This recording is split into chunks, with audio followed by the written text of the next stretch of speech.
પોરબંદરની નગીના મસ્જિદ નજીક પસ્તી અને ભંગારની દુકાનમાં આગ લાગતા ફાયર ટીમ દોડી ગઈ હતી અને એકાદ કલાકની જહેમત બાદ આગ પર કાબૂ મેળવ્યો હતો.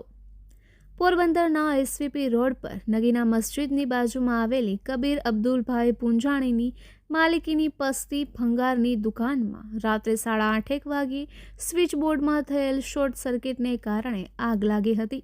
મુખ્ય માર્ગ પર આવેલી દુકાનમાં જ અને બાજુમાં પણ અનેક દુકાનો હોવાથી સ્થાનિકોમાં દોડધામ મચી હતી. આગ અંગે જાણ થતાં જ ફાયર વિભાગની ટીમ તાત્કાલિક ઘટના સ્થળે દોડી ગઈ હતી અને આગ બુઝાવવાની કામગીરી હાથ ધરી હતી. એકાદ કલાકની જહેમત બાદ આગ પર કાબૂ મેળવવામાં સફળતા મળી હતી. જોકે આગને કારણે દુકાનમાં રહેલ પૂંઠા અને પસ્તી સળગીને ખાખ થતાં દુકાનદારને 10,000નું નુકસાન થયું હોવાનું જાણવા મળે છે.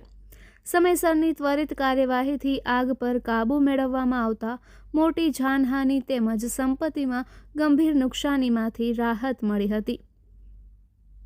નિપુલ પોપટ, પોરબંદર ટાઈમ્સ.